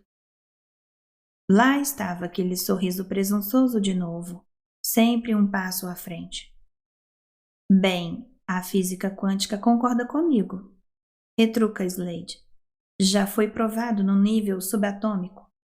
A seta do tempo não é tão simples quanto os seres humanos pensam. Você acredita mesmo que o tempo é uma ilusão? Seria mais exato dizer que nossa percepção do tempo é tão falha que não passa de uma ilusão. Todos os momentos são reais em igual medida e todos estão acontecendo agora. Mas nossa consciência, devido à sua natureza, só nos dá acesso a um de cada vez. Pense na vida como um livro. Cada página é um momento distinto, mas só conseguimos apreender um momento, uma página de cada vez. Nossa percepção limitada impede que tenhamos acesso a todos os outros. Impedia, até agora. Mas como isso é possível? Você me disse que a memória é o único meio verdadeiro de acessarmos a realidade. Acho que você tem razão. Outro momento, uma lembrança antiga, é tanto o agora quanto essa frase que estou falando, tão acessível quanto entrar em outro cômodo. Só nos faltava um jeito de convencer nosso cérebro disso. Subverter nossas limitações evolutivas e expandir a consciência para além do nosso alcance sensorial. Helena sente a cabeça girar. Você sabia? Pergunta ela. Se eu sabia o quê? A dimensão real do que estávamos fazendo. Você sabia desde o início que era muito mais que reativar memórias? Slade baixa o rosto, depois volta a encará-la. Meu respeito por você me impede de mentir. Então, sim. Antes de falarmos sobre o que eu fiz, podemos celebrar um pouco seu sucesso? Nesse momento, você é a maior cientista e inventora que já existiu. Você fez a descoberta mais importante do século, de todos os séculos. E a mais perigosa. Nas mãos erradas, sem dúvida. Meu Deus, como você é arrogante! Nas mãos de qualquer pessoa. Como você sabia onde esse projeto nos levaria? Pousando sua taça na mesa de centro, Slade se levanta e vai até a janela. Quilômetros e quilômetros mar adentro. Nuvens carregadas se avolumam, cada vez mais próximas da plataforma. Na primeira vez que nos conhecemos, você coordenava um grupo de pesquisa e desenvolvimento para uma empresa de São Francisco chamada Ion. Como assim, na primeira vez? E eu nunca trabalhei para... Por favor, me ouça. Você me contratou como assistente de pesquisa. Eu digitava documentos, providenciava artigos para sua pesquisa, cuidava da sua agenda e das suas viagens. Garantia que você tivesse sempre café fresco e uma mesa organizada. Ou quase isso. Ele sorri de um jeito que é quase nostálgico. Acho que o nome oficial do meu cargo era Faz Tudo do Laboratório. Mas você me tratava bem. Fazia com que eu me sentisse incluído na pesquisa, como se eu fizesse parte da equipe. Antes de nos conhecermos, eu estava mergulhado nas drogas. Talvez você tenha salvado minha vida. Slade para por alguns instantes e depois continua. Você construiu um microscópio MEG incrível e de boa rede de estimulação eletromagnética. Os processadores quânticos à sua disposição eram muito superiores aos que estamos usando aqui, já que a tecnologia Qubit estava muito mais avançada. Você chegou à solução do tanque de isolamento e de como fazer o equipamento de reativação funcionar na água, mas não estava satisfeita. Você sempre acreditou que o tanque colocaria a cobaia em uma privação sensorial tão intensa que, quando acionássemos as coordenadas neurais de uma lembrança, a experiência se tornaria um evento completamente imersivo, transcendental. E espera aí, quando foi que tudo isso aconteceu? Na linha do tempo original. Helena leva um momento para entender a magnitude daquelas informações. Eu estava trabalhando numa cápsula do tempo para pacientes com Alzheimer?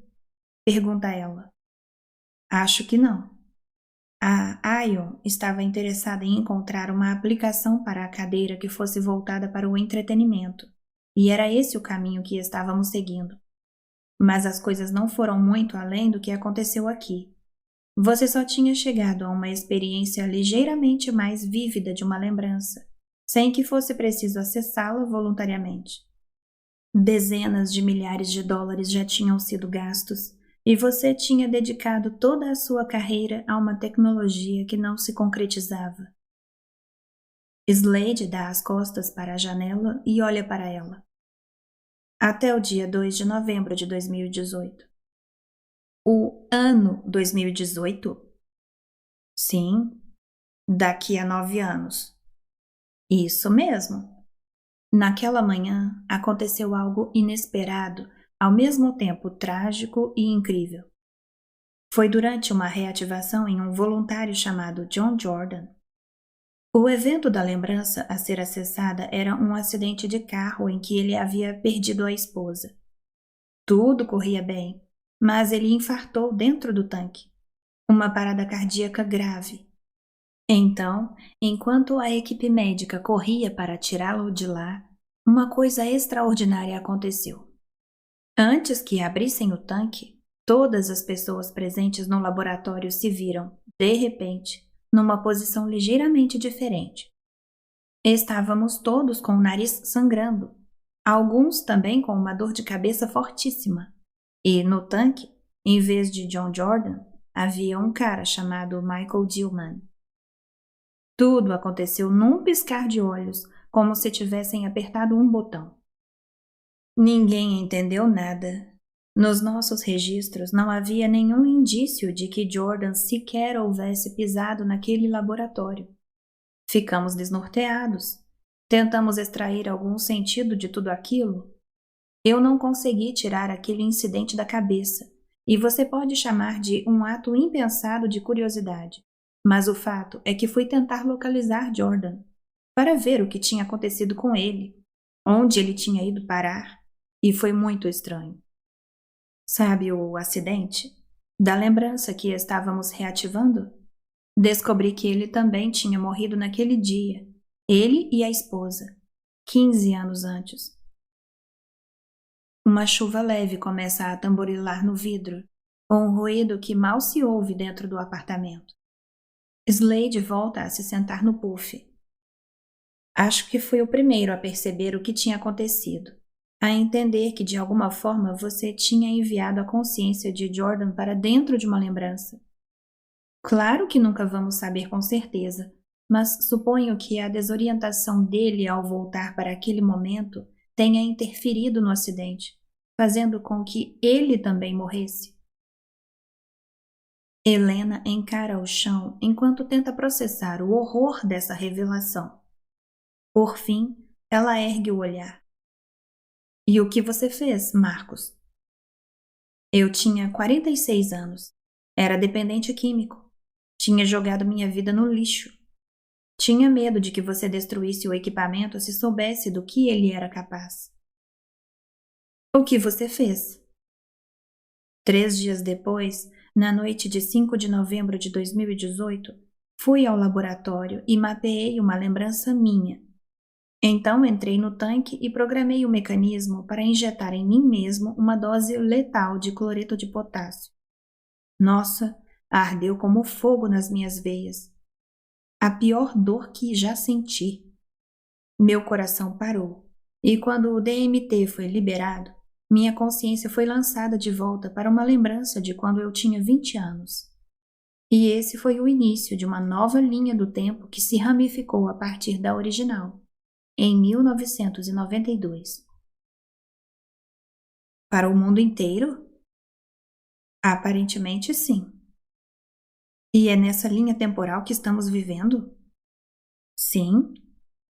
O que aconteceu com a original? Não sei. As lembranças que tenho daquele outro curso de eventos são cinzentas e estranhas, como se a vida tivesse sido sugada delas.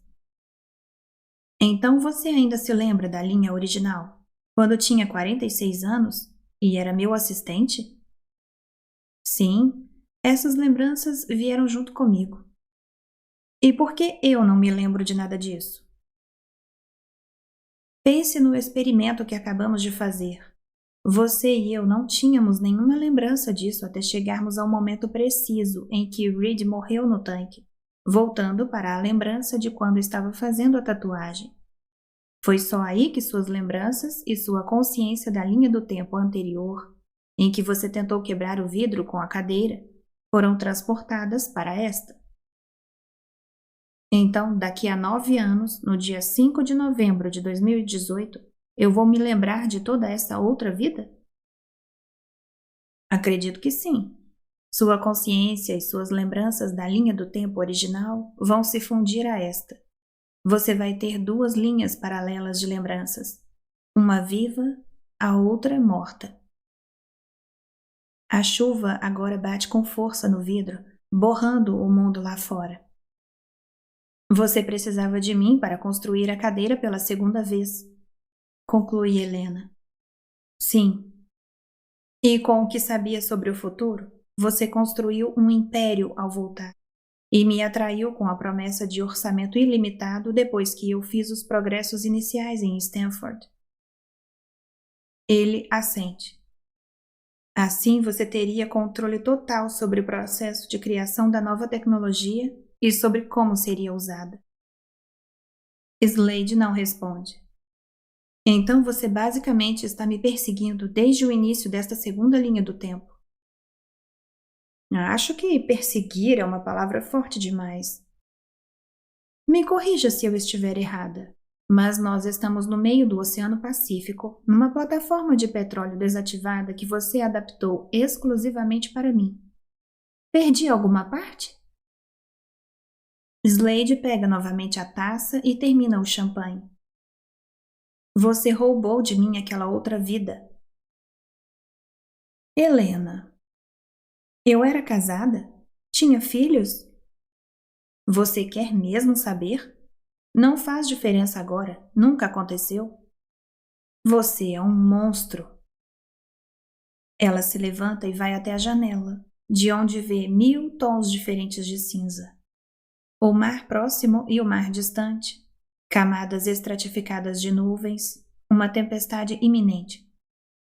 No último ano, este apartamento foi progressivamente se tornando uma prisão, mas nunca tanto quanto agora. Então lhe ocorre, enquanto derrama lágrimas de raiva, que foi sua própria ambição autodestrutiva que a trouxe a este momento, e provavelmente até aquele em 2018. Ao olhar para trás, ela também vê que tudo isso explica o comportamento de Slade, principalmente seu ultimato, vários meses atrás, para que começassem a matar voluntários a fim de elevar o nível da experiência de reativação. Na época, ela julgou que fosse um ato inconsequente da parte dele, pois resultou num êxodo em massa dos profissionais até então envolvidos. Mas agora ela entende a verdade. Foi um movimento meticulosamente calculado. Slade sabia que estavam na reta final e queria que apenas uma tripulação mínima, extremamente dedicada, testemunhasse a verdadeira função do que haviam criado. Ao repensar aquele momento, Helena começa a se perguntar se os desertores realmente voltaram para casa. Ela vinha suspeitando de que talvez sua vida corresse perigo. Agora, tem certeza. Fale comigo, Helena. Não se feche de novo. Sua reação nesse momento provavelmente será o fator determinante do que Slade vai decidir fazer com ela. Estou com raiva, diz Helena. Entendo, eu também estaria. Ela sempre achou que Slade tivesse um intelecto brilhante, que fosse um mestre da manipulação, como tendem a ser os grandes líderes empresariais. Talvez isso até seja verdade, mas uma parcela gigantesca de seu sucesso e fortuna se devem meramente ao que ele sabe dos eventos futuros e ao intelecto dela. Esse projeto não pode ser só uma questão de dinheiro para ele. Slade já está nadando em dinheiro, fama e poder. Agora que você tem o que queria, o que pretende fazer com a cadeira? Pergunta Helena. Não sei ainda. Estava pensando em traçarmos um caminho juntos. Não vem com essa. Você sabe sim. Teve 26 anos para pensar nisso. Me ajude a aperfeiçoá-la, sugere ele. Me ajude a testá-la com segurança.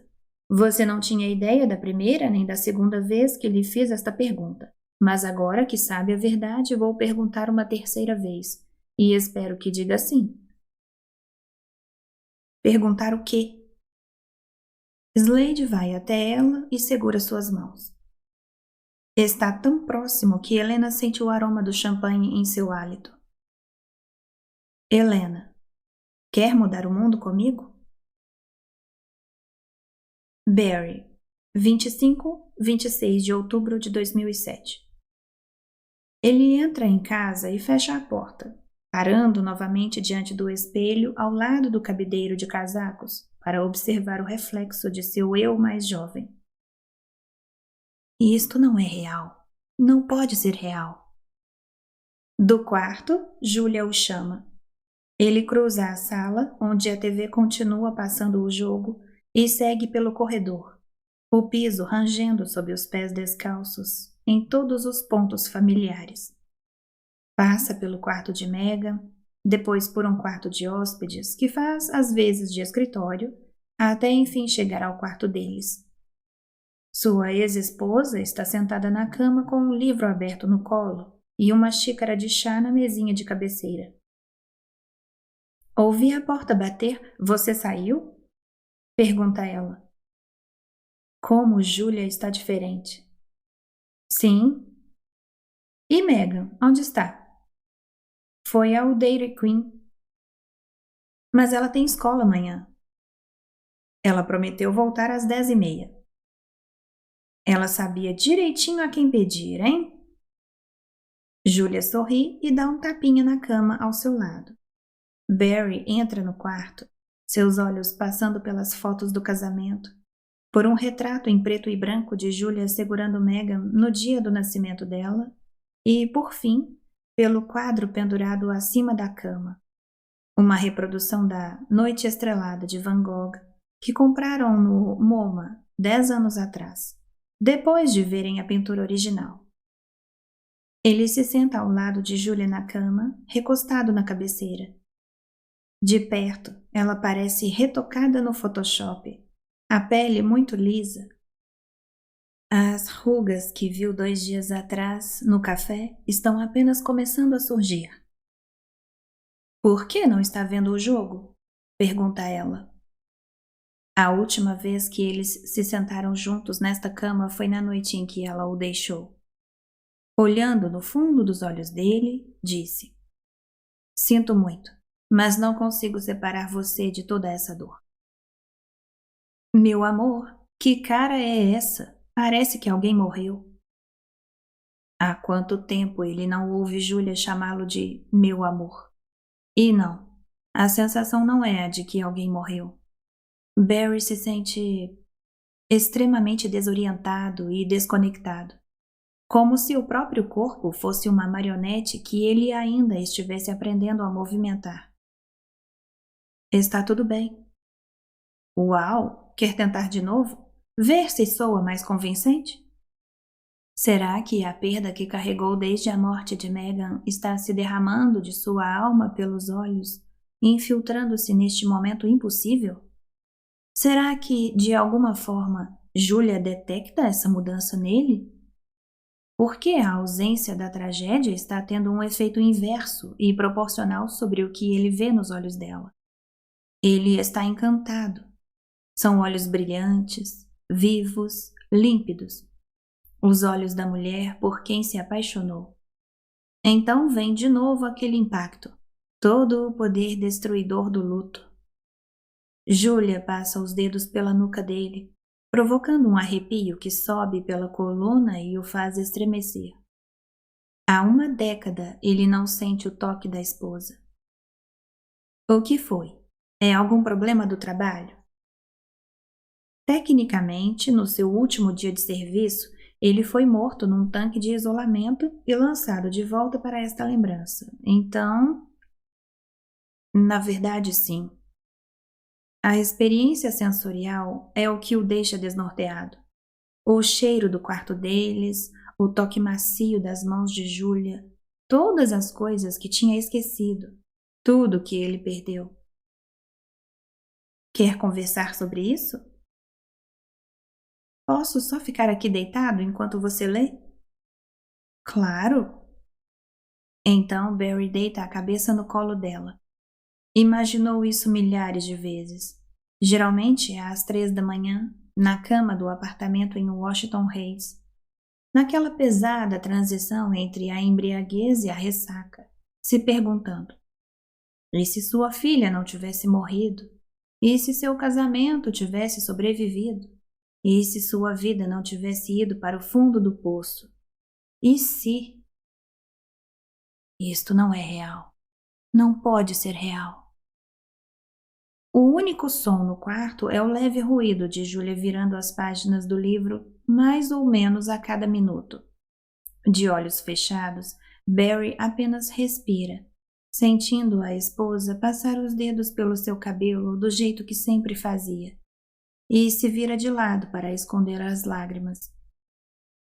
Por dentro, Barry é um mero aglomerado de protoplasma e está fazendo um esforço hercúleo para não desabar. O que sente é atordoante, mas Julia não parece notar que suas costas se arqueiam às vezes, denunciando o choro a muito custo contido. Ele acabou de reencontrar a filha morta. Viu Megan, ouviu sua voz, a abraçou. Agora, não sabe como, está em seu antigo quarto com Julia, e é tudo intenso demais. Um pensamento aterrorizante se insinua em sua mente. E se tudo não passar de um surto psicótico? E se tudo se desfizer? E se eu perder Megan de novo? Ele começa a hiperventilar. E se... Barry, você está bem? Pare de pensar. Respire. Sim, apenas respire. Tem certeza? Tenho. Durma, não sonhe, e veja se tudo isso ainda vai existir pela manhã. A luz que entra pelas persianas o desperta cedo. Barry se vê deitado ao lado de Julia, ainda com as roupas de ontem. Ele se levanta com cuidado para não acordá-la e anda ante pé pelo corredor até o quarto de Megan.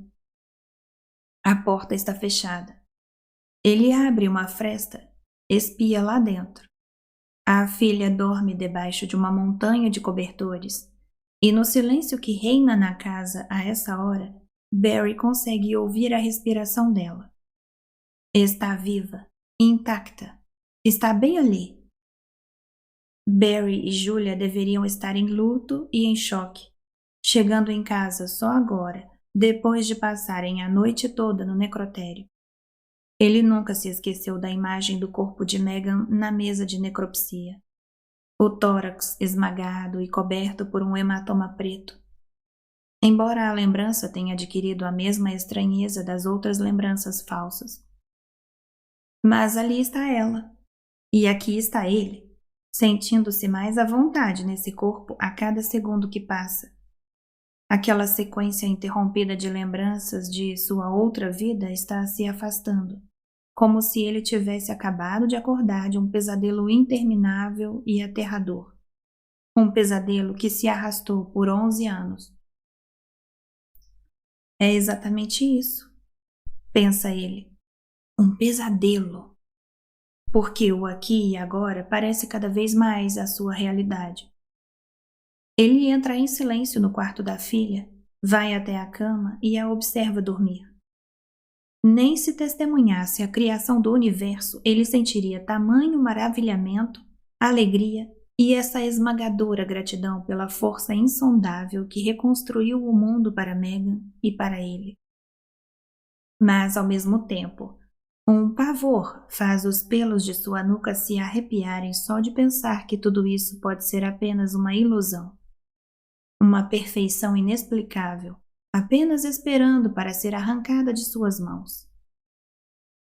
Barry vaga pela casa como um fantasma visitando uma vida passada, redescobrindo espaços e objetos quase perdidos na memória. A pequena área da sala onde eles armavam a árvore de Natal todos os anos, a mesinha junto à porta da frente, onde guardava seus itens pessoais do dia a dia, sua caneca preferida, a antiga escrivaninha no quarto de hóspedes, onde ele se sentava para organizar as contas, a cadeira na sala onde, todo domingo, ele lia o Washington Post e o New York Times de ponta a ponta. Um museu de lembranças. Seu coração está acelerado, acompanhando o ritmo de uma leve dor atrás dos olhos. Precisa de um cigarro. Não é uma necessidade psicológica. Ele finalmente conseguiu parar de fumar 5 anos atrás, após uma série de tentativas frustradas. Mas parece que seu corpo de 39 anos exige nicotina. Ele vai até a cozinha e pega um copo de água. Fica de pé diante da pia, acompanhando o jardim ganhar vida com as pinceladas de luz do início da manhã. Abre o armário à direita da pia e pega o pacote do café que costumava tomar. Depois de ligar a cafeteira, coloca os pratos sujos de ontem na máquina de lavar louça até não caber mais nada, e então se põe a cumprir seu papel no casamento. Lavar o restante à mão. Quando termina, os cigarros continuam o tentando. Ele vai até a mesinha de entrada, pega um maço de camel e o joga na lixeira do lado de fora. Então fica sentado na varanda, bebendo café no frio, torcendo para clarear os pensamentos e se perguntando se o homem que o enviou de volta está observando sua vida agora. Talvez de algum plano superior da existência? De algum ponto além do tempo? Novamente sente medo.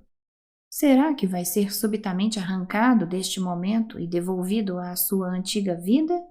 Ou isso é permanente? Ele suprime o pânico crescente. Diz a si mesmo que não imaginou a SFM e o futuro. É intrincado demais, mesmo para sua mente de investigador, para ter sido inventado. Isso é real. É o agora. Isso é. Megan está viva e nada jamais vai tirá-la dele novamente. Barry diz em voz alta, e é o mais próximo de uma oração que já fez. Se você está me ouvindo, por favor, não me tire daqui. Faço qualquer coisa. O silêncio do amanhecer não oferece resposta. Ele continua a tomar seu café e a contemplar o sol que se esgueira pelos galhos do carvalho, derramando sua luz pela grama coberta de gelo, e começa a derreter. Helena, 5 de julho de 2009, dia 613. Helena está pensando nos pais enquanto desce até o terceiro andar da plataforma, na mãe principalmente. Ouviu a voz dela essa noite, em sonhos. O sotaque levemente anasalado típico do oeste americano. A suavidade cantada. Estavam sentadas num campo próximo à antiga fazenda onde Helena cresceu. Era um dia de outono. O ar frio e o sol se escondendo atrás das montanhas, lançando sua luz dourada de fim de tarde em tudo ao redor. Dorothy era jovem, o cabelo ainda de um tom vivo de ruivo esvoaçando ao vento. Apesar de seus lábios não se mexerem, sua voz soava clara e firme. Helena não se lembra das palavras que a mãe dizia no sonho, apenas do sentimento que provocavam. Amor puro, incondicional, mas com uma pontada de intensa nostalgia que doía no coração. Está desesperada para falar com eles, mas desde que Slade lhe revelou que haviam construído algo muito mais poderoso que um equipamento de imersão em memória, 2 semanas atrás, não se sentiu confortável para mencionar a possibilidade de telefonar novamente para os pais. Vai tocar no assunto quando surgir a chance, mas por enquanto tudo ainda é muito recente. Helena ainda não conseguiu chegar a uma conclusão clara sobre o que pensa de sua invenção acidental, de como Slade a manipulou e do que a aguarda daqui para frente. Mas retomou o trabalho no laboratório. Voltou a se exercitar. Está fingindo que está tudo bem, tentando se mostrar útil. Quando chega ao andar do laboratório, é tomada por uma onda de adrenalina. Hoje eles vão realizar o 9º teste com Reed King, uma experiência nova. Mais uma vez, a realidade vai oscilar sob seus pés, e não pode negar que a perspectiva é empolgante. Quando está chegando à sala de testes, Slade surge em seu caminho. Bom dia, diz ela. Venha comigo. O que houve? Mudança de planos. Ele está tenso e agitado, e a conduz até uma sala de reunião, batendo a porta. Helena vê Reed já à mesa, com uma calça jeans rasgada e um suéter de lã, as mãos em volta de uma caneca de café fumegante.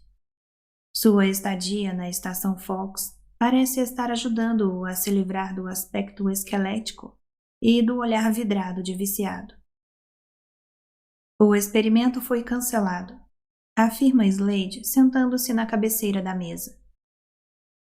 Mas eu ia receber $50 mil, lamenta Reed.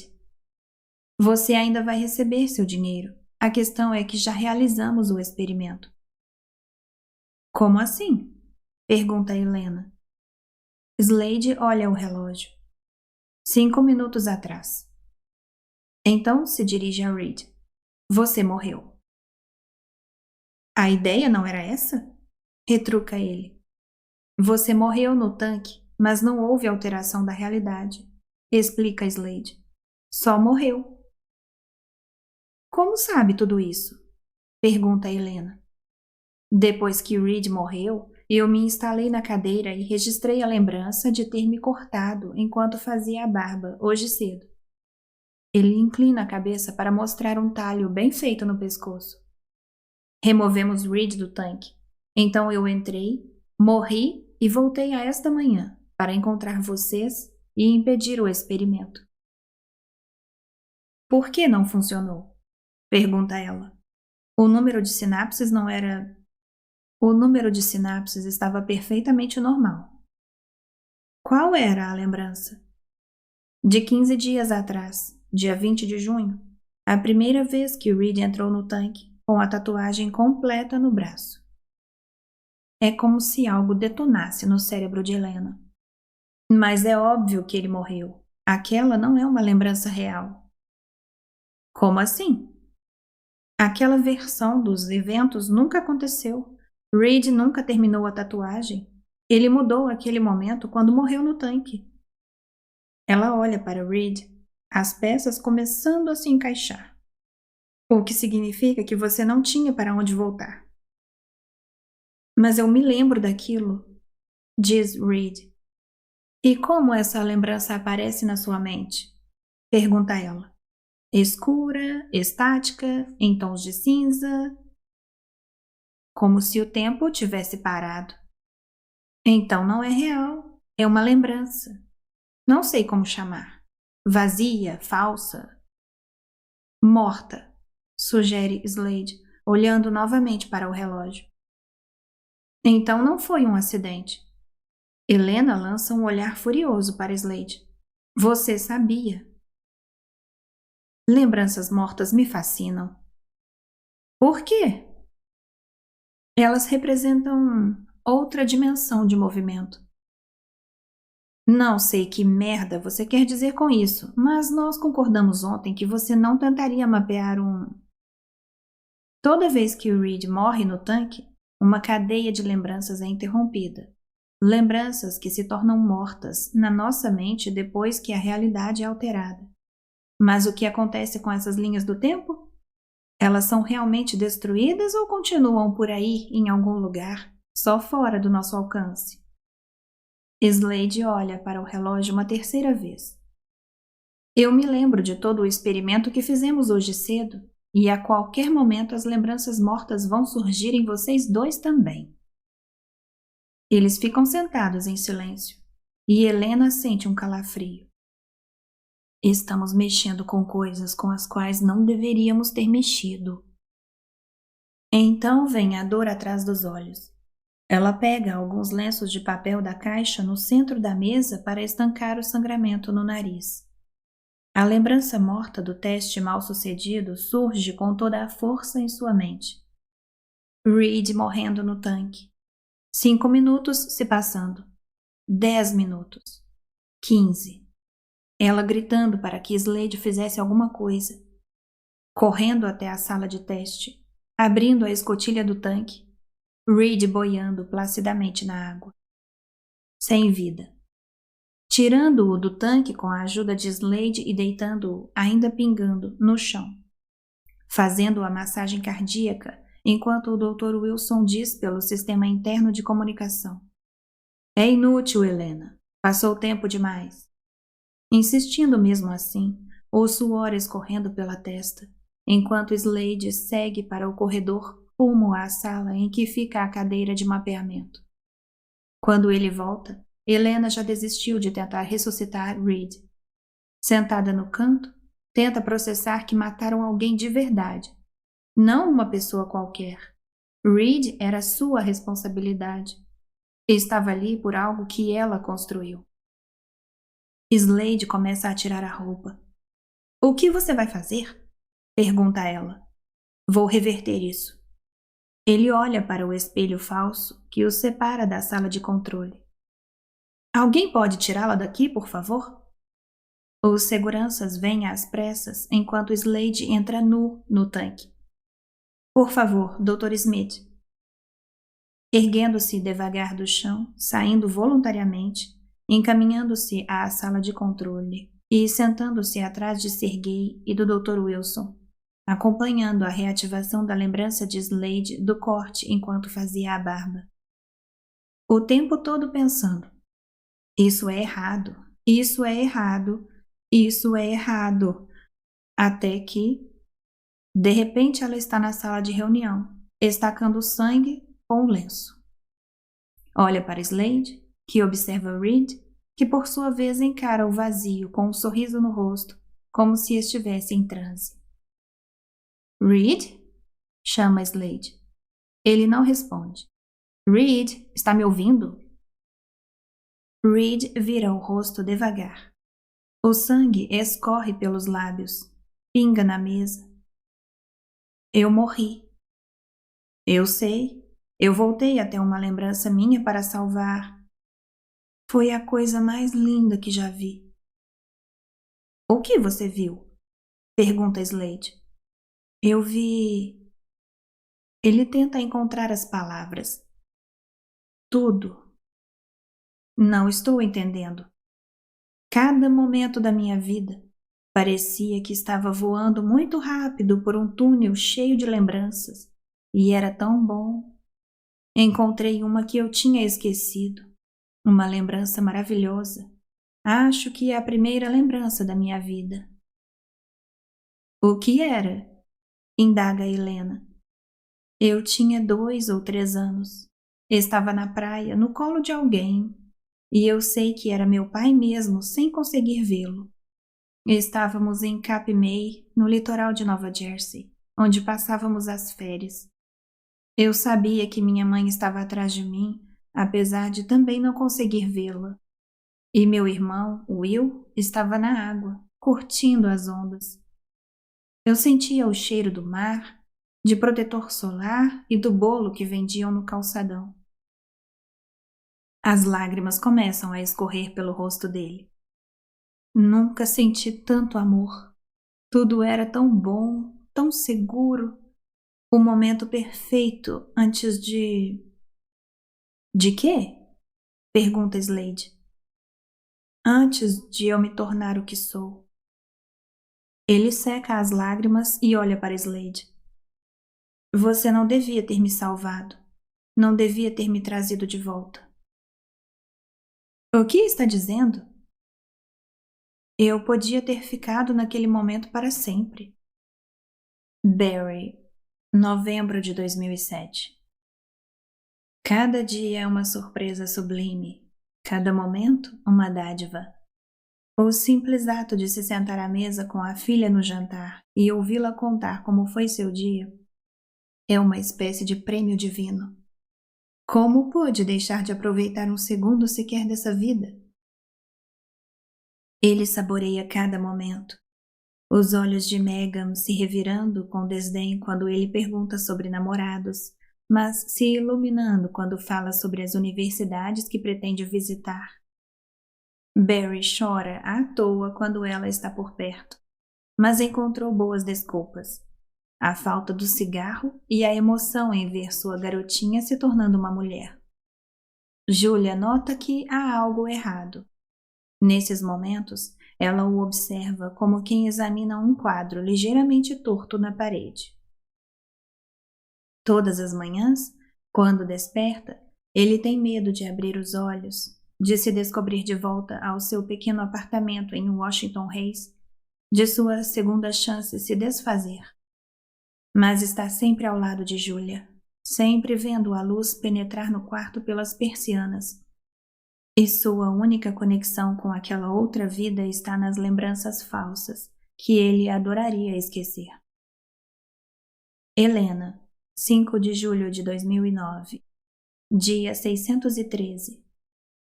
Após o jantar, Helena está lavando o rosto e se preparando para dormir quando ouve alguém bater à porta. É Slade, com um semblante pesado e sombrio. O que aconteceu? Pergunta ela.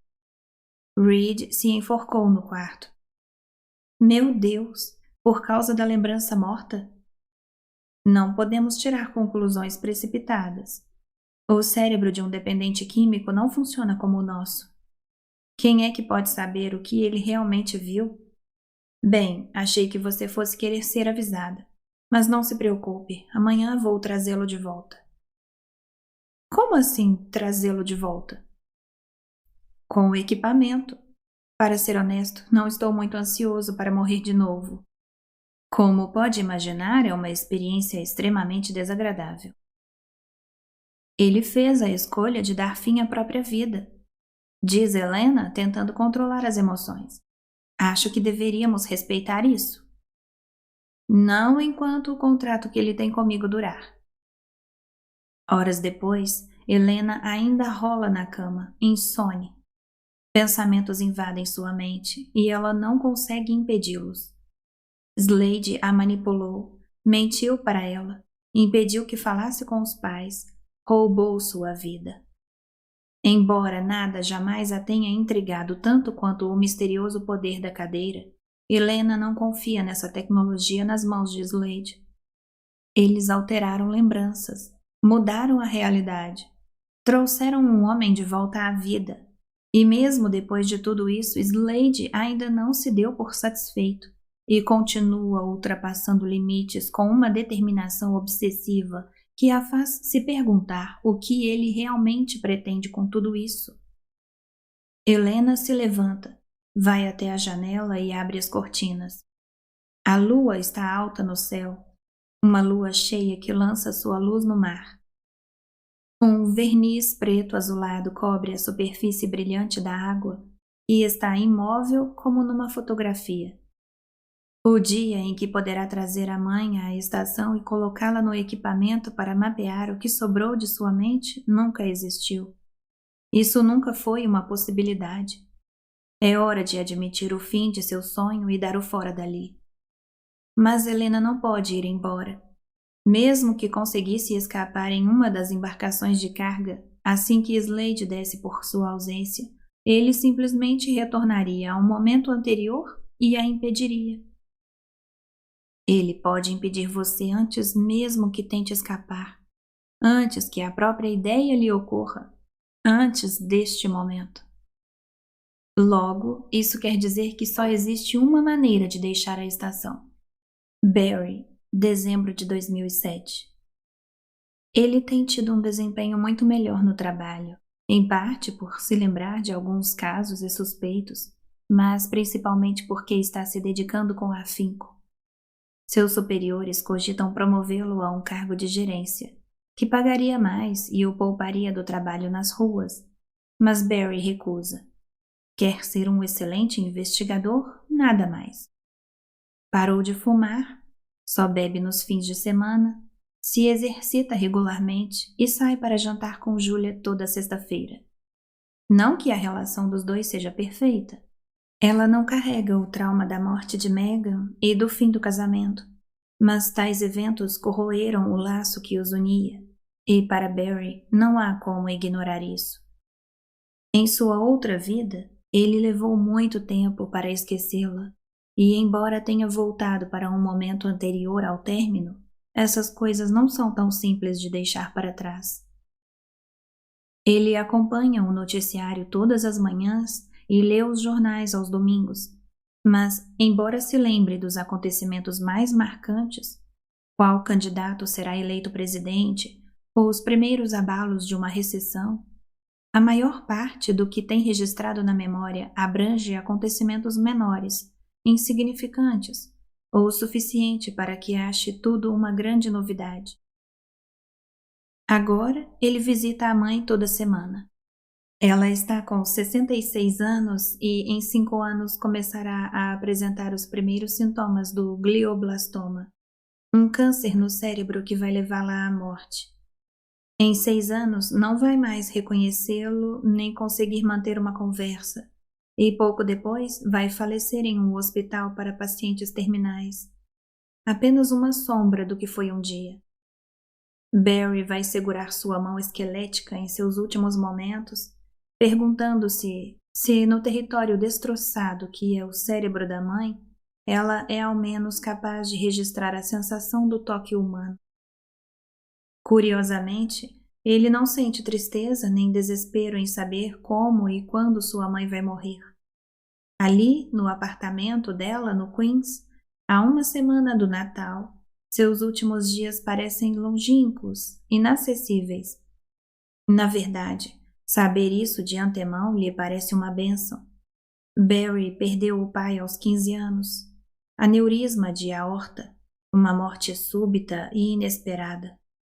Agora, com a mãe, ele tem alguns anos para se despedir, para fazê-la se sentir amada, para dizer tudo o que carrega no coração, e há um conforto imensurável nisso. Nos últimos tempos, ele vem se perguntando se a vida não se resume a uma longa despedida daqueles que amamos. Megan veio com ele hoje e está jogando xadrez com a avó. Sentado à janela, Barry ouve a mãe cantar naquele leve falsete que sempre mexe com ele, e divide a atenção entre a partida das duas e os transeuntes na rua lá embaixo. Apesar da tecnologia antiga à sua volta e de uma ou outra notícia familiar, ele não sente que está vivendo no passado. Sente-se no mais perfeito agora. A experiência está tendo um impacto filosófico em seu entendimento do tempo. Talvez Vince tenha razão. Talvez tudo seja mesmo simultâneo. Barry? Sim, mãe. Quando foi que você se tornou tão introspectivo? Ele sorri. Não sei. Vai ver, foi por ter chegado aos 40. A mãe o observa e só volta o olhar para o tabuleiro novamente quando Megan termina sua jogada. Ele vive seus dias, dorme suas noites. Vai a festas em que já esteve, assiste a jogos já vistos, resolve casos já solucionados. Pensa no déjà vu que o perseguia durante sua vida anterior. A constante sensação de estar fazendo ou vendo algo que já tinha feito ou visto. E se pergunta: será o déjà vu o espectro de linhas do tempo que aconteceram sem nunca acontecer, projetando sombras na realidade?